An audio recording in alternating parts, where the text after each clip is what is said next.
Hello, welcome to web line. देखते हैं chapter 7। आइड्रिस Khalid के ऑफिस में उससे मिलने आई, इसीलिए खालिद बहुत ही ज़्यादा सरप्राइज रह गया। आइड्रिस कहती है कि ओह खालिद, मुझे नहीं पता था कि तुम काम कर रहे होंगे, मैं तुम्हें डिस्टर्ब नहीं करना चाहती थी। और वो सोचती है कि मैं ईथन की बात मान के अंदर आ गई, लेकिन लगता है कि अभी खालिद काम में बहुत बिजी है, तो वो उससे माफ़ी मांगने लगी। लेकिन खालिद तुरंत ही कहता है कि नहीं, मेरा काम अभी हो ही गया है, मैं इतना भी बिजी नहीं हूँ। और उसका हाथ लगने से सारे पेपर्स नीचे गिर गए। आइड्रिस कहती है कि ओह वो तुम्हारे सारे पेपर्स। खालिद कहता है ओह वो कोई बात नहीं, मैं इसे बाद में साफ कर दूंगा, तो तुम यहाँ पे क्यों आई थी? आइड्रिस कहती है मैं यहाँ पे वो माफ़ी मांगने के लिए आई थी। खालिद कंफ्यूजिंगली कहता है कि क्या?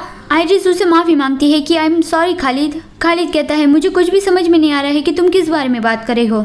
आइड्रिस कहती है वो उस वक्त हम डांस प्रैक्टिस कर रहे थे, तब मैं बहुत सारी गलतियाँ कर रही थी। खालिद कहता है ओह तो तुम्हें वो बात परेशान कर रही है, तो फिर तुम्हें इस बारे में कोई चिंता करने की ज़रूरत नहीं है। आइड्रिस कहती है लेकिन मुझे लगा कि तुम मुझ पे गुस्सा थे। खालिद उसके बालों पे करस करता है और कहता है कि नहीं, मैं नहीं था, मैं बता रहा हूँ ना, तुम्हें इस बारे में परवाह करने की ज़रूरत नहीं है, तो तुम इसीलिए ही यहाँ पे आई थी। आइड्रिस पेपर्स की ओर देखती हुई कहती है कि हाँ, लेकिन लगता है कि मैं गलत वक्त पे आ गई हूँ, तुम तो बहुत बिजी लग रहे हो और मैंने तुम्हें डिस्टर्ब कर दिया, आई एम सॉरी। वो नीचे पड़े हुए थोड़े पेपर्स उठा के खालिद को देती है और कहती है कि अब मैं चलती हूँ, मेरी माफ़ी को एक्सेप्ट करने के लिए थैंक यू। लेकिन खालिद ने पेपर्स पकड़ने की जगह उसका हाथ पकड़ लिया और उसे अपने पास खींच लिया और वो कहता है कि मत जाओ, मैं इतना भी बिजी नहीं हूँ और मुझे कभी एक बार भी ऐसा नहीं लगा कि मैं तुम्हारी वजह से बॉदर फील कर रहा हूँ। इनफैक्ट तुम आई इसलिए मैं बहुत ज़्यादा खुश हूँ। तो ये सुन के आइड्रिस सरप्राइज रह गई।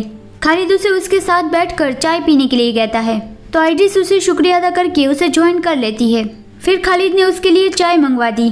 आइड्रिस सोचती है कि मुझे यकीन नहीं हो रहा है कि खुद खालिद के हाथों पौर की हुई चाय मुझे पीने मिलेगी। हम टी पार्टी एंजॉय करे हो ऐसा लग रहा है मुझे। और वो चाय की चुस्कियाँ लेने लगी। उस सारे वक्त खालिद बस उसे चुपचाप देख रहा था। और फिर वो कहता है कि वो मैं उस वक्त चला गया था, उसका रीज़न तुम नहीं थी, तो प्लीज़ ऐसा मत फील करो कि तुमने कुछ गलत किया है। आइड्रिस कहती है सच में? तो फिर ठीक है। खालिद कहता है मैं तुम पे कभी गुस्सा नहीं करूँगा, कभी नहीं। फिर फाइनली फाउंडेशन दिन के सेलिब्रेशन का दिन आ गया। आइड्रिस ग्रैंड पार्टी में जाने के लिए रेडी हो गई। एल्सा उसे देख के कहती है कि वाह मैडम लिडमोन तो बहुत अच्छी ड्रेस बनाती है, आप बहुत खूबसूरत दिख रही हो। आइड्रिस हंसती हुई कहती है कि थैंक यू, और तुमने भी बहुत अच्छा काम किया, इसलिए भी थैंक यू। और वो सोचती है कि आई होप कि खालिद को भी ऐसा लगे कि मैं ब्यूटीफुल हूँ।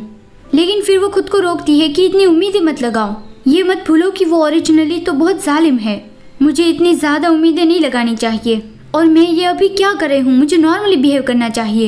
एल्सा उसे बताती है कि जाने का वक्त हो गया है, वहाँ जाके मज़े करना। आइड्रिस कहती है हाँ, और वो बाहर जाती है तो बाहर खालिद ऑलरेडी उसका वेट कर रहा था। और आइड्रिस को देख के ही वो कहता है कि फाइनली तुम आ गई, और वो उसका हाथ पकड़ के उसे ले जाने लगा। तो आइड्रिस सोचती है कि क्या हम अभी ही जा रहे हैं, लेकिन खालिद चलता चलता रुक गया और पीछे मुड़ के कहता है कि तुम खूबसूरत दिख रही हो आइड्रिस, तुम हमेशा ही खूबसूरत दिखती हो, लेकिन आज तुम बहुत प्यारी दिख रही हो। तो ये सुन के आइड्रिस का दिमाग एक्सप्लोड हो गया, उसका पूरा चेहरा लाल हो गया। वो नीचे देखे हुए कहती है कि तुम भी हैंडसम दिख रहे हो खालिद। खालिद उसकी ओर स्माइल करके कहता है कि थैंक्स, तुमने मेरी तारीफ की, ये मुझे अच्छा लगा। जब वो दोनों पार्टी में पहुंचे तब उन दोनों का स्वागत किया गया, लेकिन वहाँ काफ़ी सारे लोगों को देख के आइड्रिस नर्वस फील करने लगी। वो खालिद की ओर देखती है और सोचती है कि वो तो स्माइल कर रहा है, लगता है कि वो एंजॉय कर रहा है। कुछ लोग अंदर ही अंदर बातें कर रहे थे कि आज वो इतना ज़्यादा खुश क्यों दिख रहे हैं, पता नहीं शायद उसकी नई बीवी की वजह से। मैंने सुना है कि उसकी नई बीवी नौकरानी की बेटी है, वो इतनी नीची जाति की लड़की को अपनी वाइफ कैसे बना सकते हैं। मुझे उसकी चिंता हो रही है, इससे शायद उसकी रेपुटेशन खराब हो सकती है। वो तो एक नौकरानी की बेटी है, लेकिन लगता है कि वो उसके ऊपर के लोगों को भी बहुत अच्छे से संभालना जानती है। आइड्रिस ये सब सुन के बहुत ही ज़्यादा डरने लगी कि वो रोने की कगार पे आ गई थी, और वो सोचती है कि मुझे पता था वो लोग मेरे बारे में बातें कर रहे हैं, मुझे लगा था कि फाइनली मुझे इन सब से छुटकारा मिल गया। लेकिन खालिद सबसे कहता है कि मैं तुम सबको ठीक से सुन नहीं पा रहा हूँ, ऐसे चूहों की तरह खुसफुसाना बंद करो, अगर तुम में से किसी को कुछ कहना है तो मेरे सामने आके क्यों नहीं कहते। आइड्रिस कहती है कि खालिद ये तुम क्या कर रहे हो। खालिद वहाँ टेबल पर से एक नाइफ उठाता है और कहता है कि कितनी अजीब बात है, मैंने अभी ही किसी को खुसफुसाते सुना। तुम्हें क्या लगता है कि तुम ऐसी बकवास बातें बोलकर आइड्रिस की रेपुटेशन खराब कर दोगे? और वो उस पर्सन के गले तक नाइफ ले जाता है जो आइरिस के बारे में खुशफुसा रहा था और कहता है कि क्या तुम्हें पता है, इतने छोटे से नाइफ से भी तुम बहुत आसानी से किसी की बॉडी पार्ट्स काट सकते हो। जिस तरह से तुम मेरी वाइफ को इंसल्ट कर रहे थे, इससे ऐसा लग रहा था कि आज रात तुम्हारा कोई बॉडी पार्ट कट जाए तो भी तुम्हें कोई फर्क नहीं पड़ेगा। सही कहा ना मैंने? लेकिन आइरिस उसे रोकती है कि खालिद, आज तो त्योहार का दिन है, ऐसे खास मौके पर खून बहाना ये तो अच्छा नहीं कहलाएगा। अगर ऐसा होगा तो जो मेहमान आए हैं और मैं भी इस पार्टी को ठीक से एंजॉय नहीं कर पाएंगे। मैं ठीक हूँ तो प्लीज़ चलो पार्टी एंजॉय करते हैं।